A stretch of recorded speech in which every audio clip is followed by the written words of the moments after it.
What if one simple act of clumsiness could mean the difference between life and death? Vincent Romano sat at his corner table in Stella's diner, the same booth he'd claimed every Tuesday evening for the past 3 years. The coffee was lukewarm, the pie mediocre at best, but something kept bringing him back. Maybe it was the way the fading sunlight caught the old photographs on the walls, or maybe it was just habit, the kind you build when you're trying to leave your past behind. He stirred his coffee slowly, watching the cream swirl like old memories he'd rather forget. The diner hummed with quiet conversation, the clink of silverware against plates, the hiss of the grill in the back. Then came the crash. Glass exploded across the black and white checkered floor, and Vincent's hand instinctively moved toward his chest, an old reflex from dangerous days. But it was just a waitress, red-faced and trembling, staring at the shattered mess at his feet. Or was it? Where are you watching from tonight? Vincent Romano had spent the last 5 years trying to become invisible, the kind of invisible that let you sleep through the night without one eye open, without checking the locks twice before bed. He'd been out of the business for half a decade now, the business that didn't have business cards or tax returns, the kind whispered about in federal courtrooms and late-night documentary specials.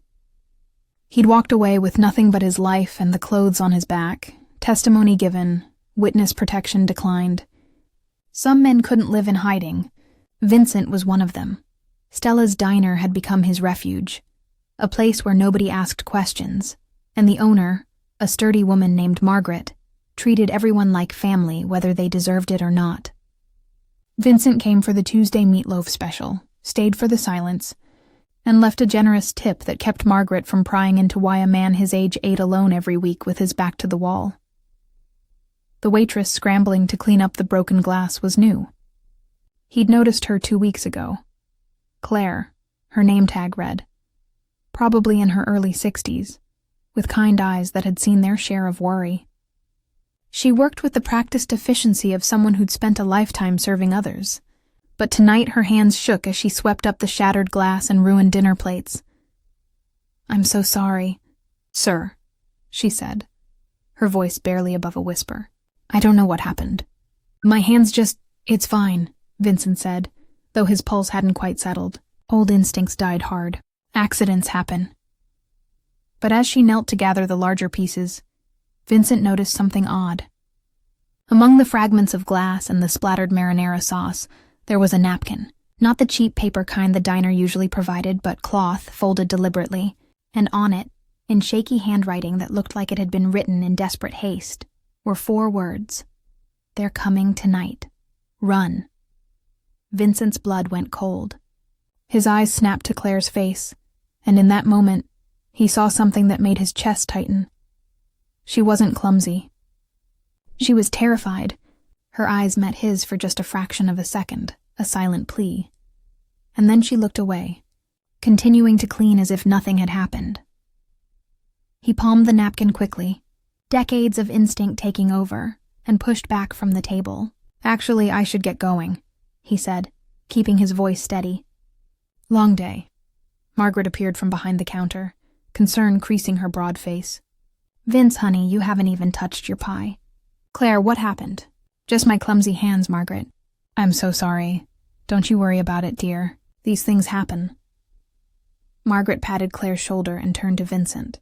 "I'll get you a fresh meal on the house." "That's kind of you, but I really should go." Vincent laid 2 20s on the table, far more than the meal cost, and headed for the door. But he paused, looking back at Claire. "You take care of yourself, miss." She nodded, and he saw it again, that flash of fear, quickly hidden behind a practiced smile. Outside, the October evening had turned chilly, the kind of cold that seeps into your bones and makes you remember every year you've lived. Vincent walked to his car, parked under a broken streetlight as always, and sat in the darkness for a moment, the napkin burning in his pocket like a live coal. Who was Claire? How did she know? And more importantly, who was coming? He'd spent 5 years building a quiet life.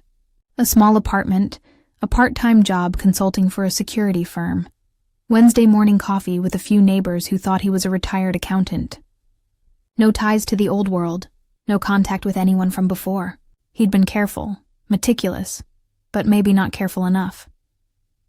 Vincent started the engine, But before he could put the car in gear, his phone buzzed, a number he didn't recognize. He almost didn't answer. Almost. But something made him press the green button. Mr. Romano. The voice was young, male, unfamiliar. Or should I call you Vincent? Or maybe we should use your old name. You remember that one, don't you? Vincent's grip tightened on the steering wheel. Who is this? Someone who knows where you've been having dinner every Tuesday for 3 years. Someone who knows you like your coffee black and your past buried. But here's the thing about graves, Vincent. Sometimes what you bury doesn't stay dead. The line went dead.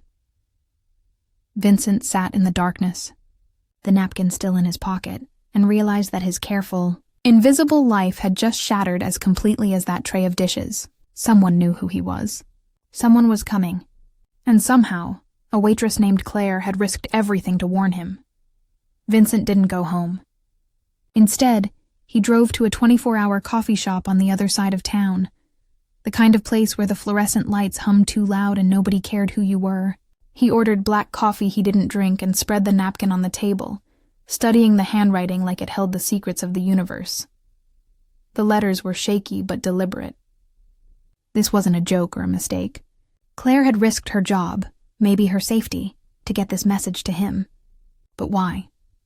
How did a waitress at Stella's diner know anything about his past? He pulled out his phone and did something he'd sworn never to do. Called Jimmy Russo, one of the few men from his old life who'd also gotten out clean. Jimmy answered on the 3rd ring. "Tell me you're not calling to invite me to something stupid," Jimmy said, his voice gravelly with age and too many cigarettes. "Someone knows," Vincent said simply. "Someone found me." The silence on the other end stretched long enough that Vincent checked to make sure the call hadn't dropped. "Who?" Jimmy finally asked. "I don't know, but someone called me tonight, used my old name, said things only certain people would know. Vincent, listen to me. You need to disappear. Tonight. Right now." "There's something else." Vincent stared at the napkin. "A waitress at this diner I go to, she warned me. Dropped a tray, left me a note hidden in the glass. She knew they were coming before they even called." "A waitress?" Jimmy's tone sharpened with suspicion. "That doesn't make sense. How would she—" "Exactly. That's what I need to find out. No. What you need to do is run. Whatever this is, whoever she is, it's not your problem anymore." But Jimmy was wrong. Vincent had spent 5 years running. Not physically, but in every way that mattered. Running from who he'd been, what he'd done, the violence he'd orchestrated in expensive suits and quiet rooms. He'd testified against them all, watched men he'd called brothers go to prison because he'd chosen his conscience over his loyalty. He'd earned his peaceful life, his Tuesday dinners, his early morning walks through the park. And now someone wanted to take it all away. "I need to talk to her," Vincent said. "Vince, don't—" He hung up. The next morning, Vincent was waiting outside Stella's diner at 5:30 a.m., watching through the frosted window as Margaret and Claire prepared for the breakfast rush. Claire moved through the space like a ghost, her movements mechanical, her face pale. When she stepped outside to take out the trash, Vincent approached quietly. "We need to talk." Claire spun around, dropping the trash bag. Her hand flew to her chest. "You shouldn't be here. You should be gone. Who are you?" Vincent asked, keeping his voice gentle despite the urgency clawing at his throat. "How did you know to warn me?" For a moment he thought she might run. Her eyes darted to the diner door, calculating distances, weighing options. But then something in her face crumbled, and she looked at him with such profound exhaustion that Vincent felt it in his own bones. "My son," she said, her voice breaking. "My son is one of them." The words hung in the cold morning air like fog. Danny Castellano. He's been working for the Moretti family since he was 17. I haven't seen him in 8 years. Not since I begged him to leave that life and he told me I didn't understand anything. Tears spilled down her cheeks, but she didn't wipe them away. 3 nights ago, he showed up at my apartment. First time in almost a decade. He was drunk, angry, talking about some big job they had coming up. About finally getting revenge on the rat who'd put his bosses in prison. Vincent's stomach dropped. He said your name, Vincent. Said they'd been looking for you for years, and they'd finally found you. Said you'd be dead by the end of the week. Claire's hands were shaking again, just like they had when she'd dropped that tray. I didn't know what to do. I couldn't let them kill you. But if I warned you directly, if they found out, they'd know Danny told me. They'd kill him too. Vincent understood then, the impossible position she was in, the courage it had taken to break that tray, to write those 4 words. She was trying to save them both. Where is he now? Vincent asked. I don't know. He left that night and I haven't heard from him since. Vincent looked at this woman, this mother who'd spent years serving coffee and smiling at strangers while her heart broke over a son she'd lost to the same world that had once consumed him. He saw himself in her pain, all the people he'd hurt, all the families he'd destroyed in his climb to power. This was his chance to do something different, to be something different. Thank you, he said softly, for the warning, for risking everything. What are you going to do? Claire asked. Something I should have done a long time ago. Vincent pulled out his phone and dialed a number he'd memorized but never called. Special Agent Martinez, FBI, Organized Crime Division. I'm going to make sure this ends. For both of us. If this moment touched your heart, please give the video a thumbs up. As Vincent waited for Martinez to answer, he watched Claire's face shift from fear to something he hadn't expected. Hope. Maybe, just maybe, they could both save their sons. His metaphorical one, the man he'd become, and her actual one, the boy she'd never stopped loving. But what Vincent didn't know was that Danny Castellano was watching from across the street, his phone already dialing, reporting everything he'd just witnessed to the men who'd been waiting for exactly this moment. Special Agent Martinez arrived within an hour, pulling up to the diner in an unmarked sedan with tinted windows. Vincent hadn't moved from the booth in the back corner, the same one he'd been sitting in when Claire dropped that tray. She'd gone back to work, serving the morning regulars with trembling hands, casting worried glances his way every few minutes. Martinez was younger than Vincent expected, maybe mid-40s with sharp eyes that missed nothing. She slid into the booth across from him and declined Margaret's offer of coffee. Vincent Romano, she said, not as a question. We've been keeping light tabs on you, making sure you stayed out of trouble. I have stayed out of trouble. Until yesterday. Martinez pulled out her phone and showed him a photo. Danny Castellano, son of Claire Castellano, waitress here, low-level enforcer for what's left of the Moretti operation. And according to our surveillance, he's been making plans. To kill me, Vincent finished. Among other things, the Morettis have been rebuilding. Quietly. They want to make an example of you. Show that there's no statute of limitations on betrayal. If they take you out publicly, it sends a message to anyone else thinking about talking. Vincent watched Claire refill coffee for an elderly couple by the window. Her hand shook slightly, sloshing coffee into a saucer, but she smiled anyway, apologized, wiped it up. Living with grace under pressure. How many years had she done this? How many shifts serving strangers while wondering if her son was alive, if he was hurt, if he was hurting others? There's something else, Martinez continued. We've been trying to flip Danny for 6 months. He's in deep, knows things that could dismantle the entire operation.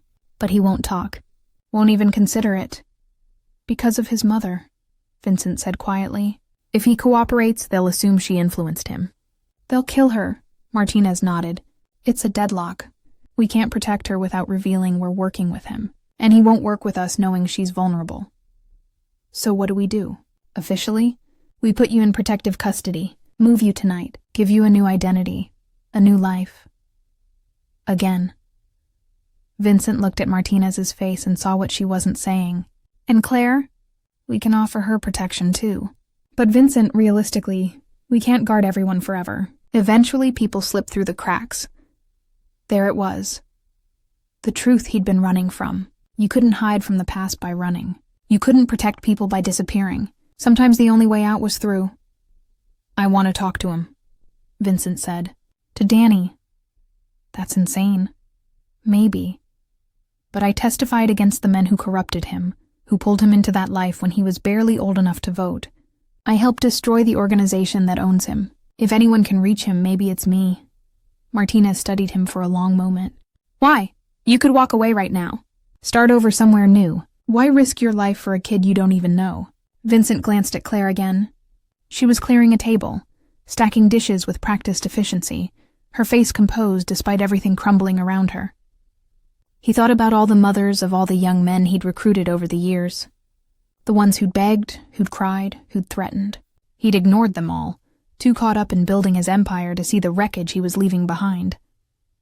Because I need to, he said simply. Because maybe saving one is how you start making up for failing so many. Have you ever faced something like this? A chance to make things right, even when it seemed impossible? Let us know in the comments. Martinez made a call, spoke in low tones for several minutes, then hung up and looked at Vincent with something between respect and concern. We've been watching Danny's movements. He's holed up in an apartment in South Boston. We can arrange a meeting. But Vincent, if this goes wrong, I know. If he's there to kill you, we'll have snipers ready. But there will be a few seconds where you're exposed, where anything could happen. Are you sure you want to do this? Vincent thought about Claire's shaking hands, about the note she'd risked everything to write, about a mother's love for a son who'd broken her heart. He thought about the man he'd been and the man he was trying to become. Set it up, he said. That evening, as the sun set over Boston and cast long shadows across the old warehouse district, Vincent Romano walked toward a meeting that would determine whether redemption was possible for men like him, for boys like Danny, for mothers like Claire who'd never stopped believing in second chances. Behind him, Martinez and her team waited with weapons drawn. Ahead of him, in a room lit by a single bulb, Danny Castellano waited too, and neither man knew if they'd walk out alive. The apartment building smelled of old cooking oil and mildew. Vincent climbed 3 flights of stairs, each step feeling heavier than the last. His heart hammered in his chest, not from exertion, but from the weight of what he was about to do. Martinez's voice crackled in the tiny earpiece she'd insisted he wear. He's alone in there. We have eyes on all exits. But Vincent, at this range, if he pulls a weapon, we might not be able to stop him in time. I know. Vincent knocked on the door of apartment 3B. For a moment, nothing. Then footsteps, slow and deliberate. The door opened a crack, security chain still attached, and Vincent found himself looking at a younger version of the men he used to command. Danny Castellano had his mother's eyes, the same soft brown, the same depth of feeling, but they were hardened by years of violence and choices made too young. You're either the bravest man I've ever met or the dumbest, Danny said, his voice rough. Probably both. Danny stared at him for a long moment, then closed the door. Vincent heard the chain slide free. The door opened again, fully this time, and Danny stepped back to let him in. The apartment was sparse. A mattress on the floor, a folding chair, a small table with a gun sitting on top of it. Not concealed, a statement. You know why I'm here, Danny said, closing the door behind Vincent. I have a pretty good idea. They want you dead. They've wanted you dead since you testified, since you destroyed everything they built, everything I've given my life to. Danny's hand moved toward the table, hovering near the gun. I've been ordered to make it painful, to make it public, to make you an example.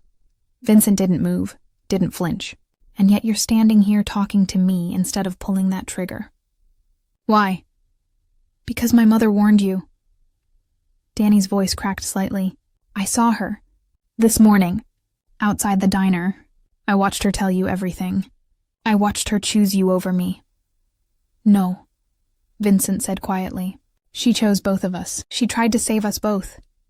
There is no saving me. I'm too far gone. I thought the same thing about myself. Vincent took a step forward, away from the door, toward the center of the room.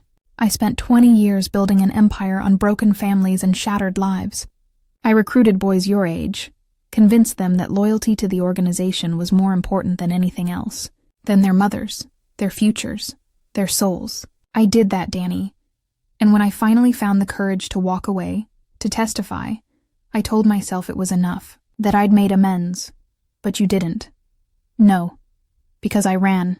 I hid. I tried to pretend the past didn't exist instead of actually facing what I'd done. Vincent's eyes never left Danny's face. Your mother, Claire, she showed me something yesterday. She showed me what real courage looks like. She risked her job, her safety, maybe her life, to do the right thing. Not for a reward, not for recognition, but because it was right. Danny's hand was shaking now, still hovering near the gun. You don't understand. If I let you go, if I don't do this, they'll know something's wrong.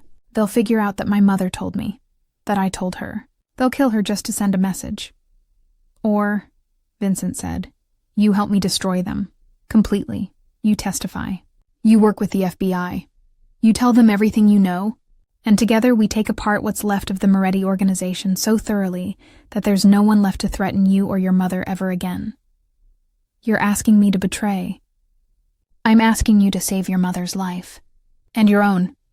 Vincent's voice softened. Danny, I know what they promised you. Brotherhood, loyalty, family. I made those same promises to dozens of young men. But it's a lie. The only family that matters is the one that loves you even when you've broken their heart. The one that still believes in you when you've stopped believing in yourself. For a long moment, Danny just stared at him. Then slowly his hand moved away from the gun. He sank into the folding chair, put his head in his hands, and for the first time in years, Danny Castellano cried.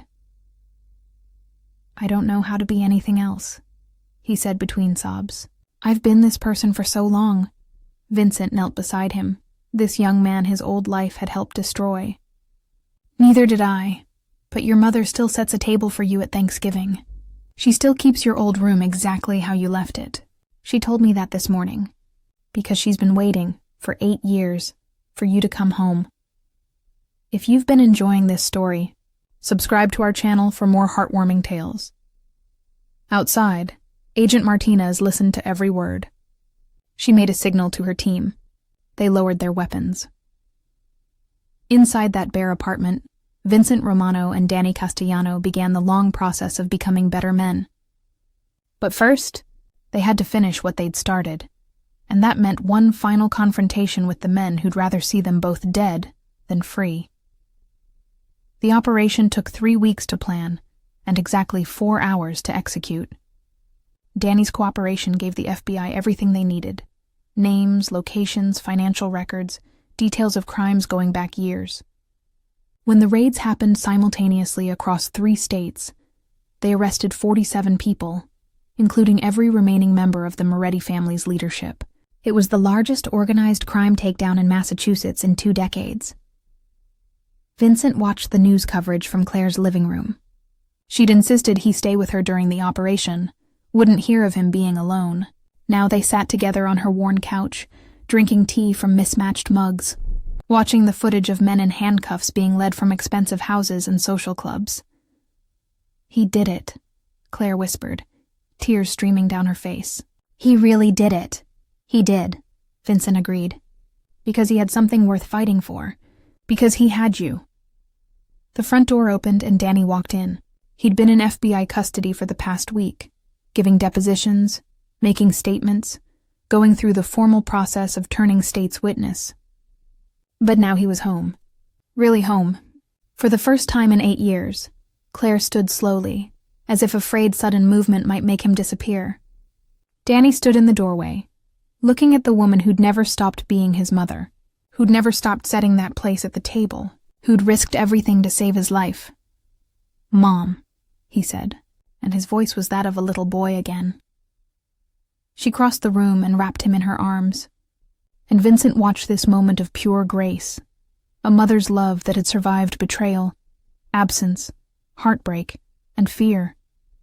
This was what redemption looked like, not grand gestures or dramatic sacrifices, but simple moments of forgiveness and return. Vincent stood to leave, to give them privacy, but Claire reached out and caught his hand. Stay, she said, please. You're part of this too. So Vincent stayed. They ordered pizza, Danny's favorite apparently, from a place that had been there since he was a kid, and sat around Claire's small kitchen table and talked.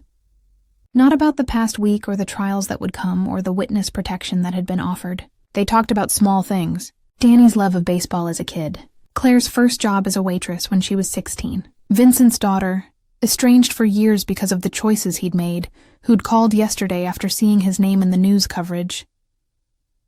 "She wants to meet for coffee," Vincent said quietly. "Next week. She said she's not ready to forgive, but she's willing to try understanding." "That's a start," Claire said, squeezing his hand. "That's always how it starts." The weeks that followed weren't easy. Danny testified in 4 different trials, spending hours on the witness stand recounting crimes he'd committed and witnessed. Vincent stood beside him in the hallway during breaks, a silent presence that said, "I've been where you are. I know how hard this is. You're not alone." Claire returned to work at Stella's diner, but now when she served tables, her hands didn't shake. Margaret had asked about all the news coverage, about the FBI agents who'd questioned her, but Claire had just smiled and said it was all a misunderstanding that had been cleared up. Some stories were too precious to share with everyone. 6 months later, on a Tuesday evening, Vincent walked into Stella's diner for the meatloaf special. But this time he wasn't alone. His daughter Sarah sat across from him in the booth, asking about his day, telling him about her new job, slowly rebuilding the bridge he'd burned years ago. At the next table, Claire served coffee to Danny, who'd started taking business classes at the community college, who was learning that there were ways to build a life that didn't involve violence or lies. They caught each other's eyes across the diner, Vincent and Claire, and shared a small smile. 2 people who'd been given impossible choices and had chosen courage. 2 people who'd saved each other without ever meaning to. 2 families being slowly, carefully rebuilt from the rubble of past mistakes. That night, as Vincent walked Sarah to her car and hugged her goodbye, really hugged her, for the first time in years, he thought about the shattered glass on that diner floor, about how sometimes the breaking of things is necessary, how sometimes you have to let the carefully constructed life fall apart to build something real. Claire had known that when she dropped that tray. Danny had known it when he chose to trust instead of shoot. Vincent had known it when he walked into that apartment to face a man who'd been ordered to kill him. They'd all known that the hardest thing in the world isn't dying for something. It's living for it, choosing, every single day, to be better than you were the day before, to forgive others and yourself, to believe that it's never too late for second chances. As Vincent drove home that night, passing the familiar streets of a city he no longer had to hide in, he felt something he hadn't felt in years. Peace. Not the fragile peace of pretending, of hiding, of hoping the past wouldn't find you, but real peace. The kind that comes from facing your demons and discovering that love, a mother's love, a daughter's tentative trust, a stranger's courage, is stronger than any darkness. The broken glass had saved him. Not just from the men who wanted him dead, but from a life half lived in shadows. Sometimes the most important warnings come in whispers. Sometimes heroes work in diners and wear aprons. Sometimes salvation looks like a clumsy accident on a Tuesday night. If you enjoyed this story, please remember to like, leave a comment with your thoughts, and subscribe for more heartwarming tales. Thank you for sharing this journey with us. May we all find the courage to pick up the pieces of our broken places and build something beautiful from them.